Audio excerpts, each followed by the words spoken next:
Oh, good morning mga kalapatid. So ayan, isa sa magandang para makondisyon ng ating mga ibon. Ayan, dahil may training mamaya, ayan, nalililigo sila. Mainit na yung panahon ngayon, no? Ayan. Kaya ano, kailangan natin silang paliguin. Ayan, no? Oh, ayan, no, ligo-ligo tayo pag may time.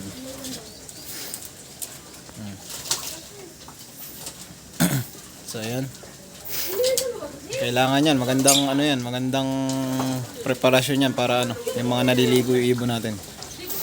Makikita natin kung sino ang hindi naligo at iyon ang may possible na sakit. So ayan, sabihin karamihan kondisyon, ayan, ligo lahat eh. So ayan, iyon ayaw maligo ang isa, pero yan naliligo lahat. So ayos yan mga kalapatids, magandang senyales yan na kondisyon ng ibon natin. Yan. Yun lang mga kalapatids.